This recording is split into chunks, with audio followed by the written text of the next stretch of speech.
Oke, kembali lagi di channel saya. Makasih buat kalian yang sudah mengklik video ini ya. Kali ini Opung ada membahas terkait Mayor Teddy ya. Kita tahu Mayor Teddy beberapa bulan belakangan ini sering viral ya di sosmed terkait kegantengannya, terkait masih lajangnya, ya kan? Cewek-cewek pada kelepek-kelepek. Dan kali ini Mayor Teddy menjabat sebagai seskap ya, seskap. Bahkan para pembenci itu langsung berkomentar. Kali ini Opung membahasnya. Sebelum kita ke videonya, bantu subscribe buat channel saya belum subscribe. Tidak tunggu lama, kita ke videonya langsung. Let's go. Kalian masih kenal dengan yang namanya Mayor Teddy? Ajudannya Bapak Prabowo yang ganteng dan kecerdasannya berbanding lurus? Iya. Pasti kenal lah. Apalagi mama-mama ya kan? Banyak mama-mama yang mau ngangkat dia jadi menantu. Iya, betul. Udah ganteng, masa depan jelas. Iya. Yang terbaik untuk anaknya. Tapi juga ada juga mama-mama yang nakal. Gak usah sama anakku, sama aku aja lah katanya. Iya. Itulah saking Nggak mau kalah ya. Terpesona. Aku terpesona. Jadi sedikit ya, bicara tentang Mayor Teddy ini tidak bisa dilepaskan dengan Bapak Prabowo, karena di mana ada Bapak Prabowo di situ ada Mayor Teddy, kan begitu ya. Iya. Sama kayak di mana ada Amin Rais di situ ada Refli Harun. Iya. Sejauh Dua-duanya ini punya ikatan batin, ini biar tahu kalian. Iya. Kemana Bapak Prabowo situ si Mayor Teddy, ya kan? Kemana Amin Rais situ juga ada Refli Harun. Kecuali waktu pelantikan kemarin, Refli Harun bikin acara sendiri, si Amin Rais pergi ke tempat pelantikan. Dan dua-duanya ini sama-sama kompak ini ya, sama-sama kompak, sama-sama dekat. Cuman bedanya kalau Bapak Prabowo dengan Mayor Teddy sama-sama kompak untuk melakukan terbaik untuk negara ini. Tapi kalau Refli Harun dengan Amin Rais sama-sama kompak untuk melakukan hal-hal bodoh. Iya. Aduh, semua tingkah laku orang ini di luar nulur. Iya. Meleset memang kawan itu, Bang. Meleset ya. Jadi Mayor Teddy ini kelahiran tahun 89. Tepatnya itu 14 April 1989. Berarti sekarang umurnya sudah 35 lah. Udah cocok lah. Ya kan? Iya, makanya dia jadi incaran banyak kaum Hawa ini. Kaum Hawa ya, bukan kaum Adam. Ada juga kayaknya. Ya, itu dia. Jadi bisa dikatakan Mayor Teddy adalah orang yang paling mengerti bagaimana Bapak Prabowo ya. Jadi luar biasa. Jadi sedikit aja sih tentang Mayor Teddy. Jadi aku mau bahas dulu sedikit tentang tentang menteri-menteri ya, tentang menteri-menteri ya, mengenal lebih dekat gitu loh. Judulnya mengenal lebih dekat menteri-menteri kabinet Bapak Prabowo. Mana tahu di antara kalian belum ada yang kenal, biar ku perkenalkan. Kalau mau minta nomor WA-nya juga boleh. Ya, tinggal tulis saja di kolom komentar. Yang pertama itu ya, yang pertama ini kalian pasti nggak nyangka-nyangka ini ya. Menko Polhukam, siapa dia? Budi Gunawan. Aku yakin, aku bukan satu-satunya orang yang terkejut ketika beliau diangkat menjadi Menko Polhukam. Aku kira kemarin itu Yusri sama Hendra, kan begitu rupanya kawan itu. Aduh, ada banyak orang bilang katanya, biar amannya itu PDIP katanya gitu. Biar gak usah terlalu banyak ceritanya PDIP itu, dibikinlah Budi Gunawan itu, karena Budi Gunawan itu adalah orang dekat dari Megawati katanya. Stop, jangan kita negative thinking dulu. Ya. Bagaimanapun Budi Gunawan itu adalah orang yang pernah mengepalai Badan Intelijen Negara, dan bisa dikatakan beliau itu mengerti ya permasalahan di dalam negara, di luar negeri, dan juga permasalahan apa mengenai hukum dan juga politik di tanah air.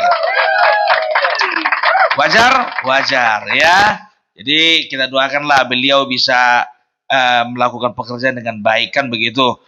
Jangan nanti 3 bulan di reshuffle kan gitu. Enggak lah, mana pernah Menko Polhukam di reshuffle, jarang itu, jarang ya kan, jarang ya kan.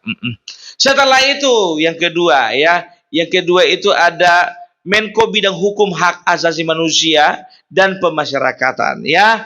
Siapa lagi kalau bukan Yusril Isham Mahendra. Wajarlah. Tahu enggak kalian bagaimana beliau ini fight-nya ya ketika waktu di sengketa Pilpres. Walaupun kita tahu hasilnya ujung-ujungnya akan menang ya kan, tapi gimana pun juga perlu orang-orang seperti Yusril Isham Mahendra ini ya membuat atau menaklukkan orang-orang bodoh di dalam persidangan. Gitu loh. Jadi waktu itu timnya Otto Hasibuan, ya ada juga Hotman Paris Hutapea dan juga ada beberapa pengacara tenar lainnya, ya. Dan dengar kabar Otto Hasibuan itu sekarang menjadi wakil menterinya, luar biasa, ya. Jadi ya kita doakanlah supaya mereka berdua bukan hanya fight ya untuk pekerjaan mereka, untuk karir mereka saja, tapi ini saatnya mereka fight untuk bangsa dan negara ini. Tapi lebih tepatnya sama opungku itu Otto Hasibuan, karena kalau Yusril itu udah keluar masuk kabinet itu. Kalau dibilang udah hatam dia, biar tahu kalian.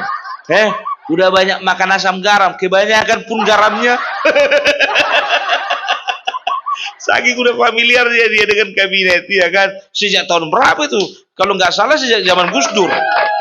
Iya kan? Itu dia. Dan tahu nggak kalian, ya? Siapa orang yang paling berbahagia? Hotman Paris Hutapea. Kenapa bilang? Dalam sebuah kesempatan beliau mengatakan begini, ya kan? Kalian jenderal-jenderal, ya, dan juga kalau ada bermasalah dengan hal-hal di luar negeri, kalian telepon aku aja, ya. Karena apa? Sekarang itu aku paling ngetop. Karena Yusril Isham Mahendra dan Otto Hasibuan, saingan gua udah jadi menteri. Aku nggak ada saingan lagi. Sukses Samang. Ini ketua awak ini, ya kan? Jangan main-main kalian. Itu bukannya nggak mau ditawari menteri itu, tapi nggak penting sama itu jadi menteri. Iya kan? Karena panggilan dia memang seorang lawyer, itu dia. Setelah itu ada Menko Bidang Perekonomian, ya kan? Nggak bergeser, Erlangga Hartarto. Inilah buktinya. Ku bilang kau sama kau Rocky Gerung. Kau memang muncungmu itu gak bisa kau jaga. Kemarin kau bilang Partai Golkar beringin diacak-acak sama Mulyono. Diacak-acak tukang kayu, ya. Kau bilang beringin itu akan sebentar lagi akan ditumbangkan jadi mebel, katanya. Ya, Erlangga Hartarto sebentar lagi dibuang, katanya. Buktinya hidupnya tetap mulia. Dan hidupmu tetap hina. Kenapa kau bilang hina? Nggak dimanfaatkan kau untuk bangsa dan negara ini.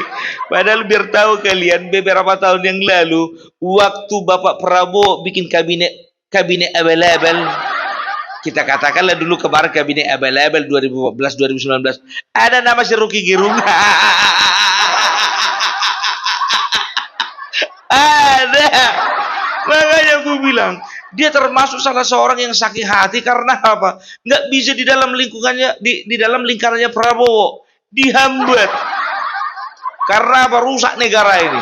Tapi kalau alasannya perlu ada orang yang mengkritisi pemerintahan, bilang aja kau nggak bisa masuk mengkritisi. Kritis kau karena nggak bisa masuk kau, bukan karena memang niatmu mau di luar.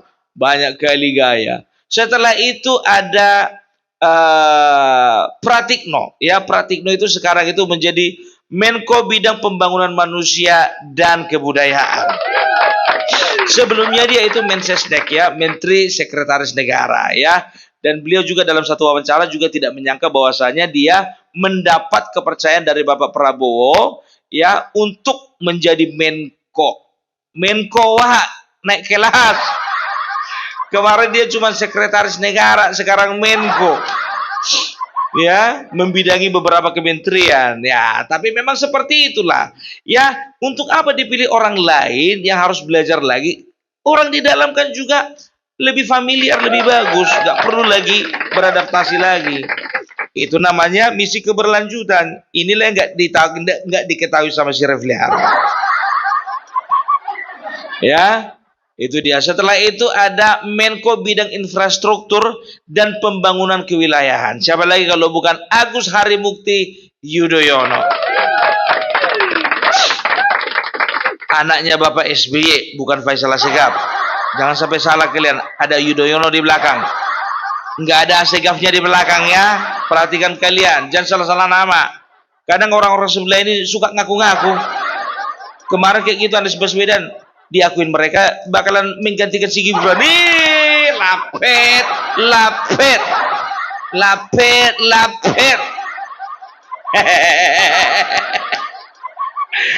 Aduh, susah kita kalau orang, ya kita ngomong sama orang yang kebanyakan mimpi daripada kerjanya. Itulah manusia yang kebanyakan mimpi dari kerja. Kebanyakan mulut yang bekerja daripada tangan. Enggak malu. Setelah itu, ya kan, ada Menko Pemberdayaan Masyarakat, Muhaimin Iskandar. Aku sebetulnya agak malas aku menyebutkan namanya ini, betul. Ya, karena kemarin itu sempat dia memplesetkan sholawat itu. Tapi gak usah diingat-ingat lagi. Yang lalu biarlah berlalu.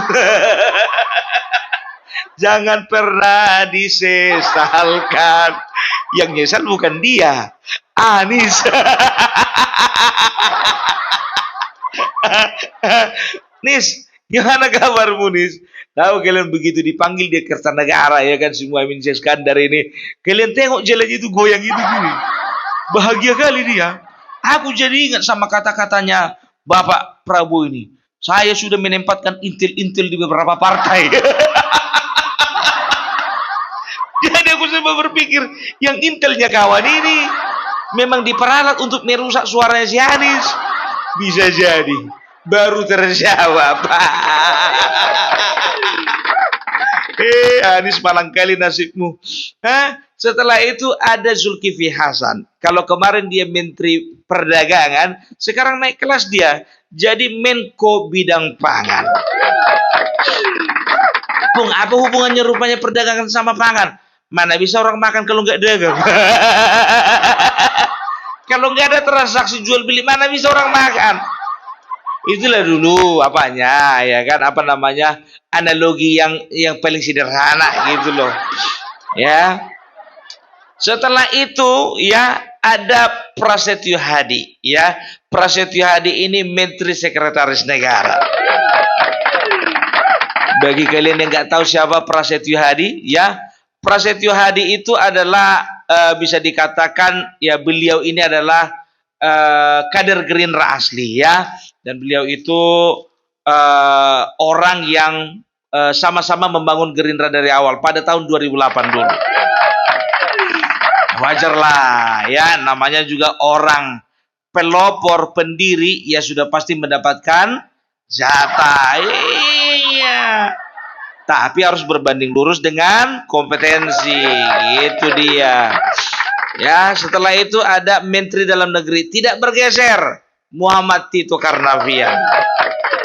Mantan Kapolri, ya bisa dikatakan ya, beliau sudah berhasil menjaga stabilitas dalam negeri, ya, dan juga memonitor setiap kepala-kepala daerah. Ya, makanya dia dipakai lagi. Ya, tepuk tangan dulu untuk Tito Karnavian.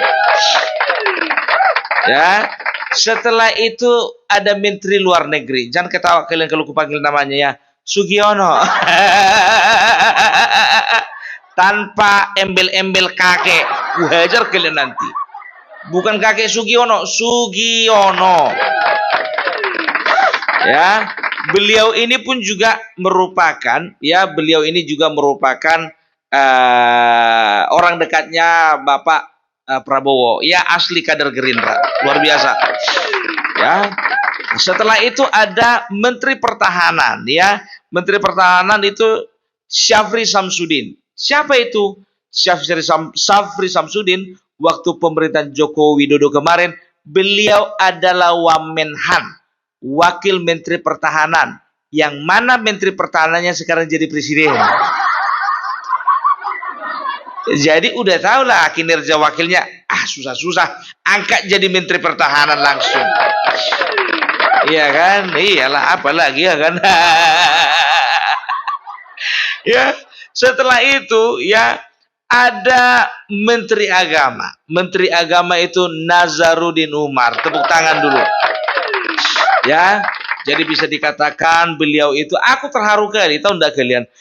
Ya, beliau itu kan kalau tidak salah adalah yang mengepalai Masjid Istiqlal ya waktu itu, dan juga dikatakan kemarin itu, bukan dikatakan, aku menyaksikan sendiri bagaimana beliau itu sangat mesra dengan Paus Fransiskus.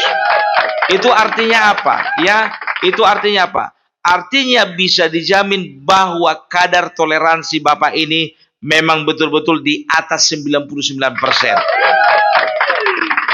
Wah, coba kalian pikir dulu. Apa mau Habib Rizik salaman sama Paus Saverius, apa Paus Fransiskus?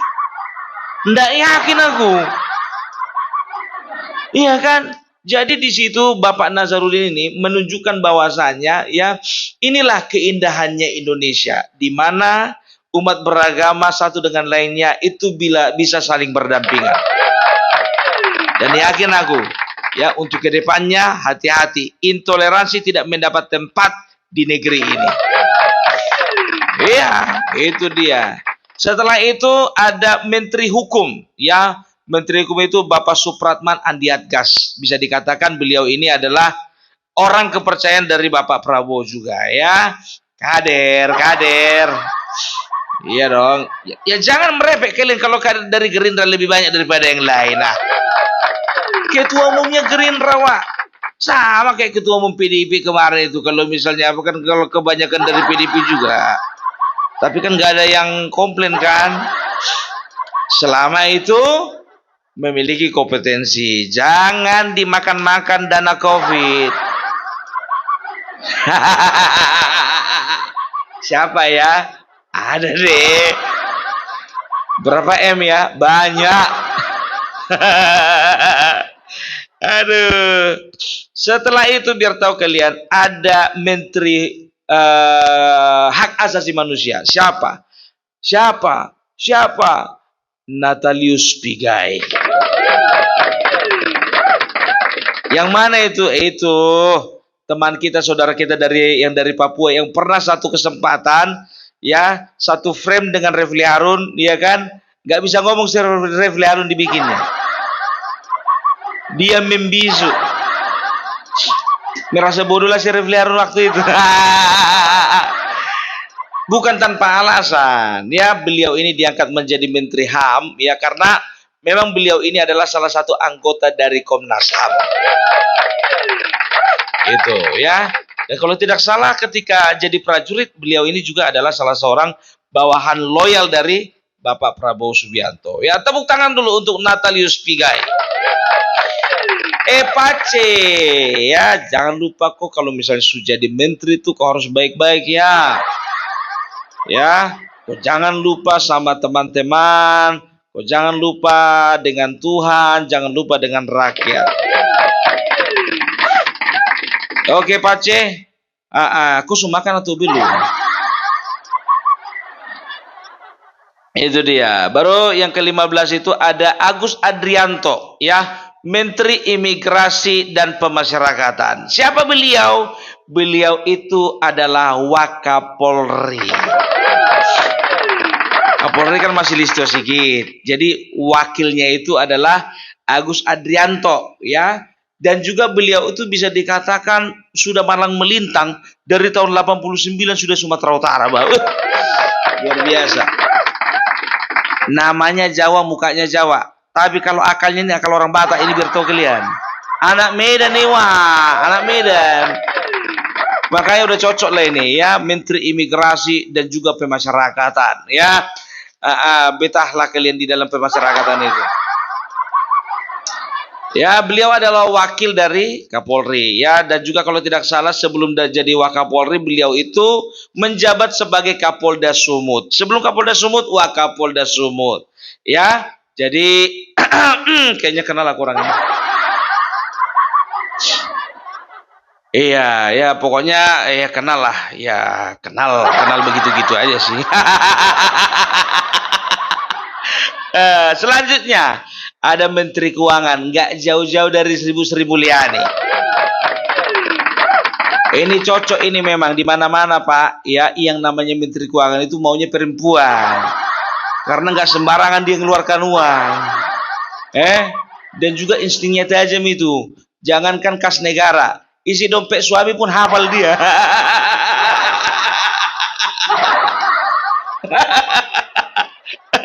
Ya, perempuan itu insting paling tajam itu tentang uang.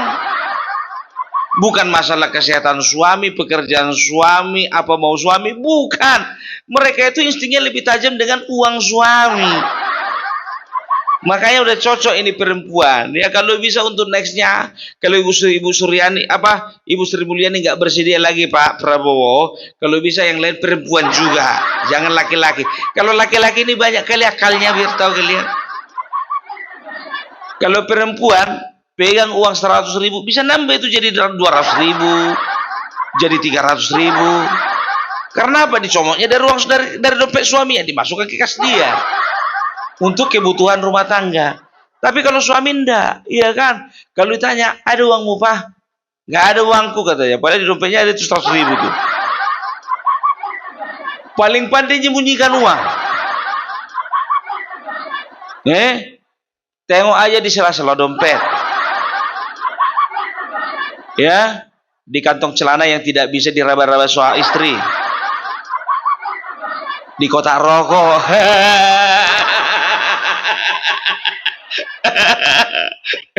Itu makanya ya, kalau laki-laki pintarnya menyembunyikan uang, nah perempuan pintarnya menemukan uang. Setelah itu ada Budi Gunadi Sadikin ya, Menteri Kesehatan ya. Jadi bisa dikatakan beliau adalah orang kedua Menteri Kesehatan yang basicnya bukan ahli kesehatan.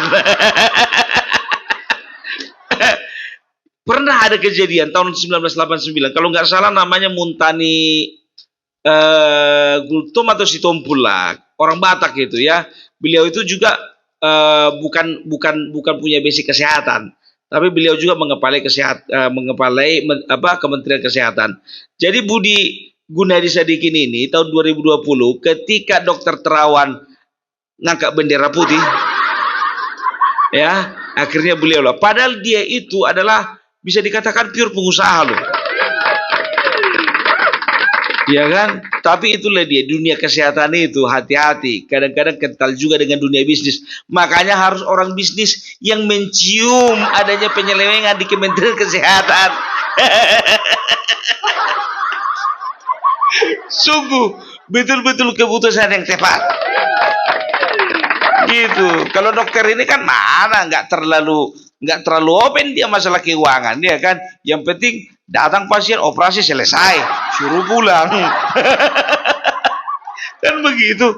Kalau bisnismen enggak kan begitu. Jadi harus diperhatikan juga kan begitu. Setelah itu ada Saifullah Yusuf, Menteri Sosial. Yang nunjuk itu kemarin Bapak Joko Widodo.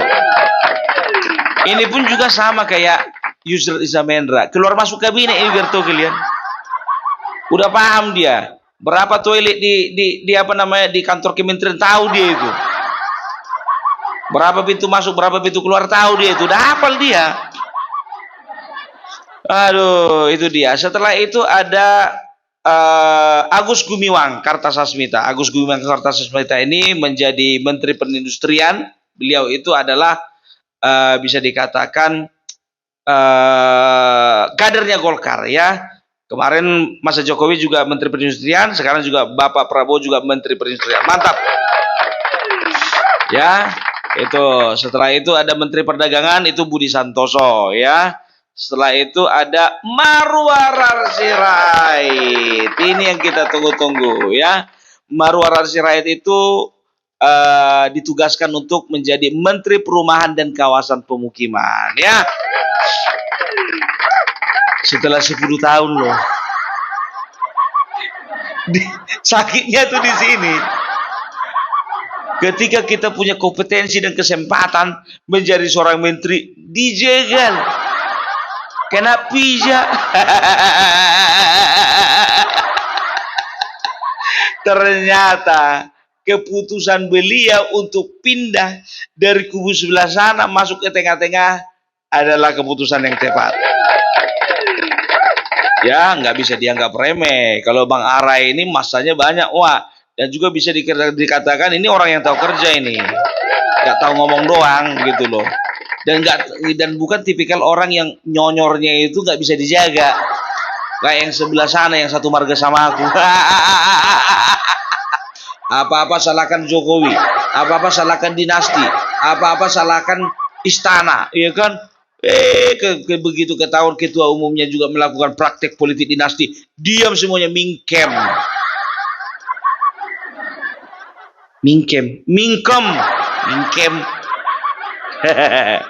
Setelah itu ya, ini agak menarik ini ya. Ada Mutia Hafid menjadi Menteri Komunikasi. Beliau itu juga adalah kader Golkar, ya, bisa dikatakan kader Golkar yang suka mengambil resiko. Kenapa bilang? Karena beliau itu basicnya adalah jurnalis, ya. Beliau itu basicnya jurnalis di beberapa stasiun TV terkenal. Dan kalian tahu tahun 2005 kalau tidak salah, 2005 atau 2011, 2005 atau 2011, ya, beliau itu beserta satu orang rekannya ditahan oleh tentara ISIS. Tapi beberapa hari kemudian, ya, ternyata dewa keberuntungan masih berpihak pada mereka dan mereka selamat. Ya. Jarang-jarang lo ada perempuan kayak gitu. Biasanya perempuan maunya di dapur aja kan. Ini ke medan pertempuran, biasanya laki-laki ya ke medan pertempuran. Berarti nggak bisa diremehkan juga ini masalah mentalnya ini. Dan tahu nggak kalian? Inilah ibu yang kemarin itu, ya, kalau tidak salah, ya, kemarin itu mencecar Menteri Komunikasi dan Informasi, ya kan? Sampai kena mental Bapak Budiari. Tapi akhirnya tahu kalian, satu kementerian mereka sekarang, satu kabinet. Budiari sekarang dia jadi Menteri Koperasi, ya kan? Dia jadi Menkominfo. Udahlah sama-sama rapat satu meja. Berasa kalau kumpul orang ini, ya kan? Ya, ini dia, ini Bapak itu kan, contohnya kan, Pak, masih ingat yang ku marah-marahi kemarin? Ya kemarin dia jadi DPR kan, ya dimarah-marahin lah itu Menkominfo karena data bocor. Datang si Budiari, masih ingat Bu katanya. Gimana Pak yang bocor itu udah ditambal? Aduh. Jadi itu dia ya. Setelah itu yang menarik perhatianku lagi ya, ini ada Widianti Putri ya. Widianti Putri itu Menteri Pariwisata. Ya, bisa dikatakan baru ini kayaknya Menteri Pariwisata perempuan ya.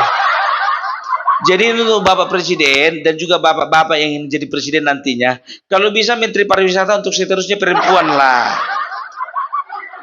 Iya kan? Jadi memiliki apa? Punya daya tarik tersendiri gitu loh.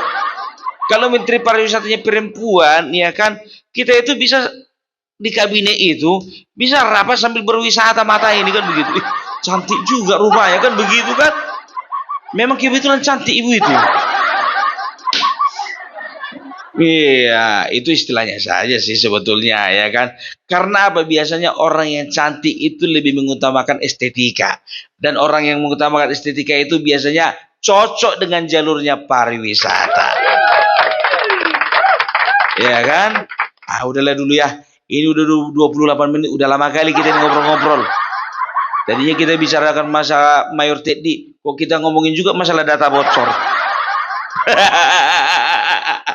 Jadi sebagai apa aja, sebagai apa namanya, itu masih beberapa menteri aja ya, masih beberapa menteri. Nanti kita akan bahas lagi menteri-menteri yang lainnya, oke?